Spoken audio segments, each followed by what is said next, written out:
Shalom à tous. Alors, comme vous le savez, le christianisme compte un très grand nombre de dénominations. Dans cet article de Michel Sommer, on nous informe qu'en 1993, il y avait 25 000 dénominations chrétiennes dans le monde, dont 14 000 pentecôtistes. Dans un autre article sur le site infochrétienne.com, on nous parle des chrétiens non dénominationnels. Cet article dit qu'il y a une tendance qui fait que les gens abandonnent les dénominations chrétiennes. Un Américain sur 6 est désormais un chrétien non dénominationnel. Ce phénomène semble avoir doublé entre les années 2000 et 2016. Et c'est vrai que cette mode, on la retrouve beaucoup sur les réseaux sociaux, elle est très présente. C'est comme si les croyants faisaient un rejet catégorique des dénominations, ou de la religion en général. Voici quelques déclarations que j'ai pu trouver. Pour moi, un chrétien n'a pas besoin d'une couleur confessionnelle, puisque son maître, c'est Jésus-Christ. Et Jésus est une personne, et non une religion. Je suis protestante évangélique, mais l'on n'accorde pas tant d'importance au nom, car nous ne voulons pas parler de religion, mais de croyance, et surtout de relations personnelles avec Jésus.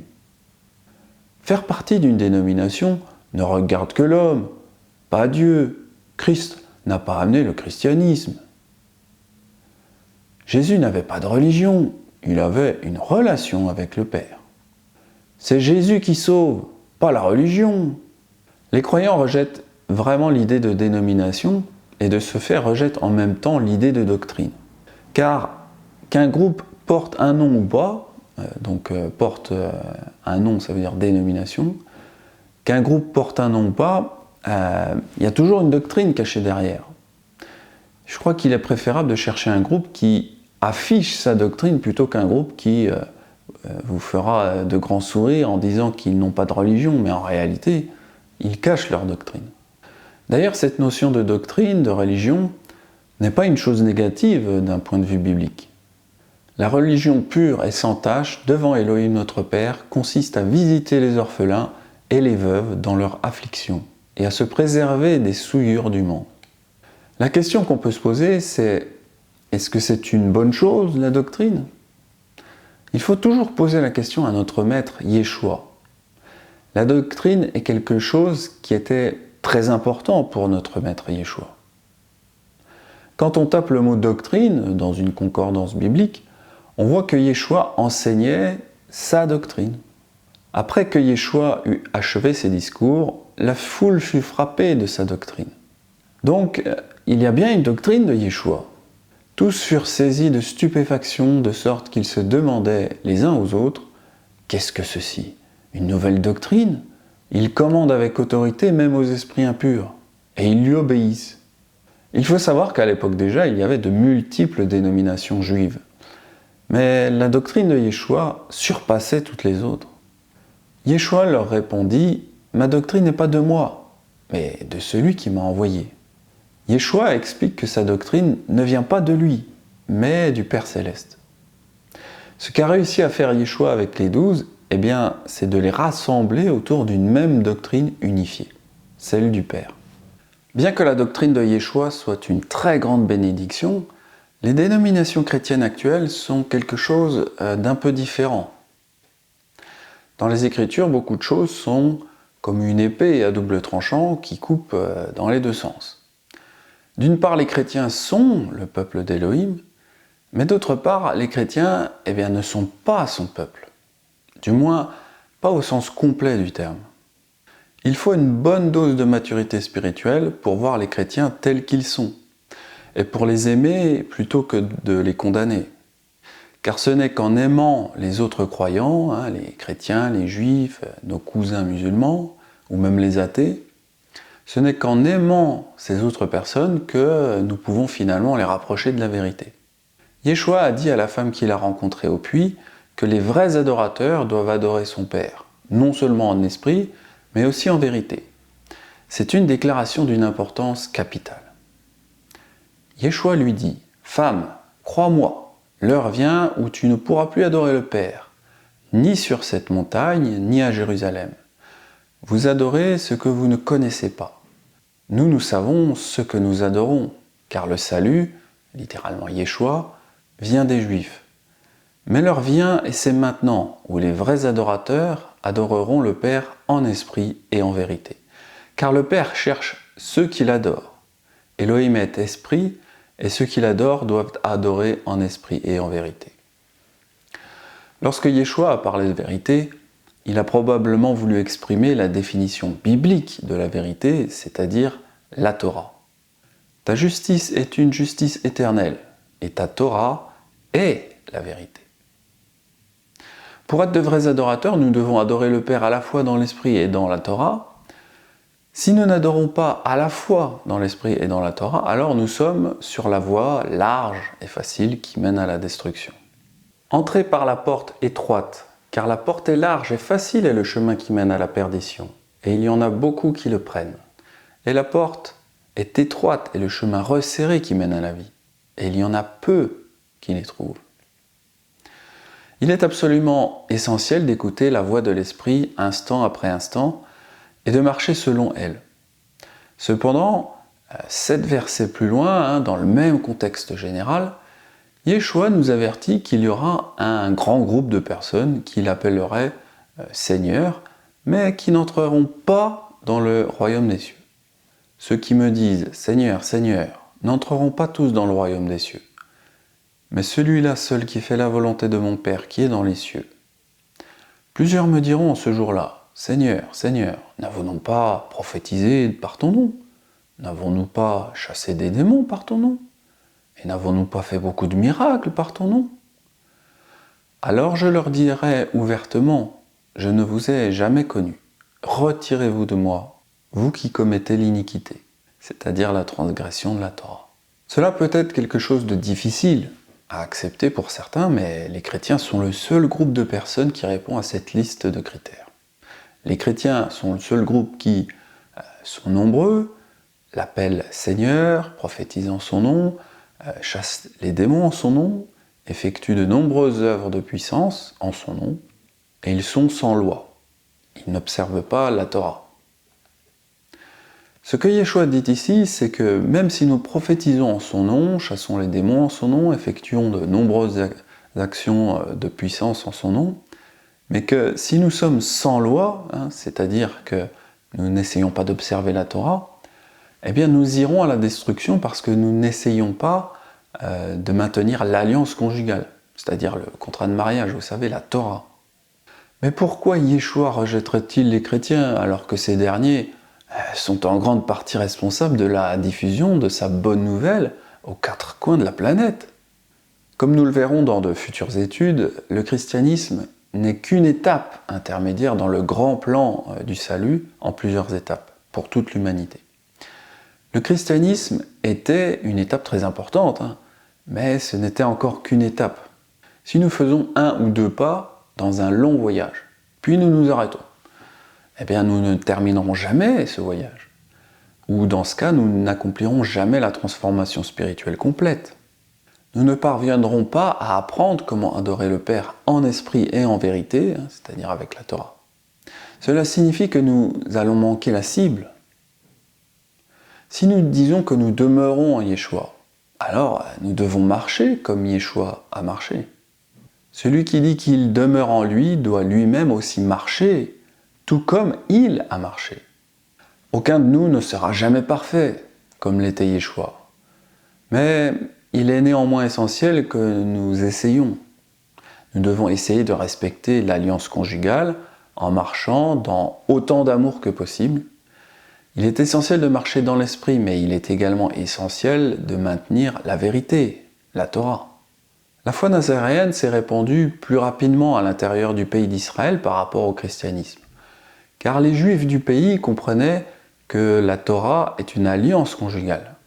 Les Nazaréens du pays d'Israël étaient zélés pour la Torah, comme le dit aussi Yaakov, Jacques. Quand ils l'eurent entendu, ils glorifièrent Elohim. Puis ils lui dirent, « Tu vois, frère, combien de milliers de Juifs ont cru, et tous sont zélés pour la Torah. » En dehors du territoire d'Israël, par contre, c'était une toute autre histoire. Les Juifs hellénisés n'étaient pas zélés pour la Torah, et les gentils, ils ne comprenaient pas que la Torah, c'est une alliance conjugale. Il était donc beaucoup plus facile pour les Juifs hellénisés et les gentils d'accepter le christianisme anarchique, puisqu'il promettait exactement les mêmes récompenses éternelles, mais avec moins de travail. Même si le christianisme sans Torah n'est pas la foi originelle. Il accomplit une fonction importante. Cela permet aux gentils d'accepter plus facilement la foi en un Messie juif, même s'ils ne comprennent pas la nécessité de respecter son alliance.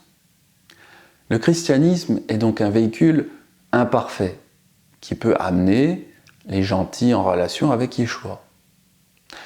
Même si la relation n'est pas parfaite, elle les rapproche de lui plus qu'avant. Il est essentiel que nous comprenions ce principe de rapprocher ou d'éloigner les gens. Lorsque quelque chose rapproche les gens de Yeshua, même de manière imparfaite, nous devons le tolérer. Car en fin de compte, cela rapproche les gens de notre époux. Yohanan lui dit, « Maître, nous avons vu un homme qui chasse des démons en ton nom et nous l'en avons empêché parce qu'il ne nous suit pas. » « Ne l'en empêchez pas, répondit Yeshua, car il n'est personne qui, faisant un miracle en mon nom, puisse aussitôt après parler mal de moi, qui n'est pas contre nous et pour nous. » Malgré tout, lorsque quelqu'un, généralement un leader ou un enseignant, lorsque ce quelqu'un éloigne les gens de Yeshua, nous devons garder à l'esprit qu'il n'est pas notre ami. Celui qui n'est pas avec moi est contre moi, et celui qui n'assemble pas avec moi disperse. C'est pourquoi il est plus facile d'aimer les croyants chrétiens sans Torah, c'est-à-dire victimes de la tromperie, plutôt que d'aimer les dirigeants et les enseignants chrétiens sans Torah, qui sont acteurs de la tromperie. Même si les dirigeants et les enseignants chrétiens sont eux-mêmes induits en erreur, l'Écriture les tient à un niveau de responsabilité bien plus élevé. Mes frères, que peu d'entre vous deviennent des enseignants, sachant que nous recevrons un jugement plus strict. Après avoir vu cette vidéo, j'aimerais que vous gardiez cette image, celle des pierres de gué. Vous savez, ce sont ces pierres qui permettent de traverser une rivière. Ces pierres symbolisent les multiples dénominations chrétiennes. Notre but à nous, croyants en Yeshua, c'est d'avancer, de marcher, de traverser la rivière, et ces pierres ne sont que des supports, des étapes pour faire croître notre foi, des étapes dans notre cheminement. Si Yahweh permet que ces dénominations chrétiennes existent, c'est pour permettre aux personnes d'avancer à leur rythme. Vous savez, passer de non-croyants à nazaréens, c'est pas facile, ce serait comme de sauter d'une berge à l'autre de la rivière. Seuls certains athlètes spirituels pourraient y arriver. Nous avons souvent ce zèle au début de notre foi de rejeter violemment le christianisme, ce qui est une bonne chose, mais parfois nous voudrions qu'il n'existe plus. Mes chers frères et sœurs, si Yahweh leur permet d'exister, c'est aussi pour permettre aux élus de traverser la rivière, car Yahweh veut que tous soient sauvés. Cela est bon et agréable devant Elohim notre Sauveur, qui veut que tous les hommes soient sauvés et parviennent à la connaissance de la vérité. Cependant, nous savons que peu seront sauvés, car il y a beaucoup d'appelés, mais peu d'élus. En effet, beaucoup sur ce chemin de pierre resteront justement sur une pierre, d'autres encore chuteront dans la rivière, d'autres encore vont courir vite de pierre en pierre et chuteront juste avant d'avoir atteint l'autre rive. Certains encore seront ralentis par leur conjoint. Mais revenons-en à ce qui s'est passé au 1er siècle avant que ces pierres de gué n'aient été placées dans la rivière. Après que les Romains aient exilé les Juifs du pays d'Israël, les Nazaréens ont connu une période beaucoup plus difficile. Les gens suivent généralement le principe du moindre effort. Et la foi chrétienne sans Torah était beaucoup plus attrayante pour les gentils et les Juifs hellénisés, car elle promettait la même récompense avec moins d'efforts. Par conséquent, le christianisme est devenu plus fort et la foi nazaréenne a commencé à s'atténuer. Les pierres de gué ont commencé à se répandre à travers le monde. Alors que le christianisme commençait à se développer, d'autres forces sont entrées en jeu et l'ont modifié. Dans d'autres études, nous verrons comment l'empereur romain Constantin s'est emparé du christianisme, sans Torah, et l'a fusionné avec le culte solaire romain de l'époque pour former l'Église catholique universelle, qui deviendra encore un autre véhicule de transition. Alors, moi évidemment, je vous conseille aujourd'hui la dénomination nazaréenne, c'est une religion particulière. Ils avaient avec lui des discussions relatives à leur religion particulière, et à un certain Yeshua qui est mort et que Shaoul, Paul, affirmait être vivant. Nous apprenons dans Acte 25 que Shaoul avait une religion. Et oui, Shaoul avait une relation avec Elohim au travers d'une doctrine particulière. Dans un autre passage des Actes, on peut lire ceci. « Et nous avons trouvé cet homme, qui est une peste, qui sème la discorde parmi tous les Juifs répandus dans le monde, et qui est le chef de la secte des Nazaréens. » Shaoul avait aussi une dénomination. À l'époque, une secte, ça voulait dire simplement dénomination. Shaoul était nazaréen. C'est pour cela que je m'attache à cette pierre qui semble être la plus proche pour atteindre l'autre rive de la rivière. Alors évidemment, il y a plusieurs pierres nazaréennes. J'en avais parlé dans ma vidéo sur les calendriers nazaréens. Alors moi j'ai reçu en songe que je devais enseigner la doctrine du groupe de Nazaréens qui s'appelle Nazarene Israël. Donc je ne prêche pas uniquement avec mon intellect, mes connaissances de la Torah, mais surtout j'entends et j'écoute la voix d'Elohim quand il me parle.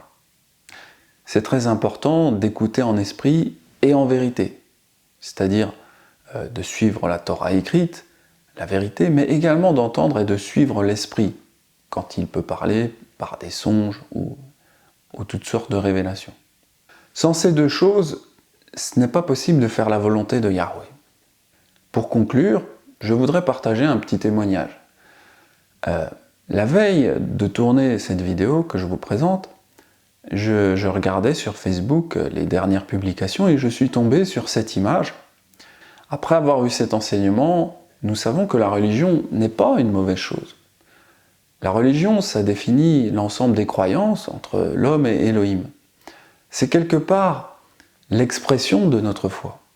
En voyant cette petite citation, évidemment j'ai trouvé une pluie de Amen dans les commentaires, alors même que la citation est fausse. Et j'ai même commenté avec un verset, vous savez, le verset de Yaakov qui parle justement de religion. Mais je crois que mon commentaire a été supprimé. Vous vous rendez compte, on garde une citation et on supprime la parole d'Elohim. Tout ça pour dire que nous devrions être très attentifs à nos publications sur les réseaux sociaux, car il y a beaucoup de citations fausses comme celle-là, qui amènent simplement à plus de rébellion. Partager ces fausses citations revient à enseigner, car oui, les croyants veulent suivre Jésus, mais ils veulent choisir comment ils le font. Ils ne veulent pas obéir à la religion de Jésus. Ils ne veulent pas suivre l'expression de la foi de Yeshua, c'est-à-dire l'obéissance à la Torah. Et encore une fois, pour vraiment conclure, même si beaucoup de religions sont corrompues, le peuple d'Elohim a toujours fonctionné avec un groupe d'hommes, et cette haine de l'homme, de la religion, cache en réalité une profonde rébellion vis-à-vis de Yahweh. Soyons donc très prudents quand nous partageons sur les réseaux sociaux, car aujourd'hui tout le monde enseigne. Mais tout le monde n'a pas été appelé à l'enseignement. Alors cet enseignement est une adaptation francophone d'un cours de Norman Willis. Vous pouvez retrouver la version écrite sur mon site internet dans la description de la vidéo. Soyez tous bénis, c'était Benjamin. Shalom à tous.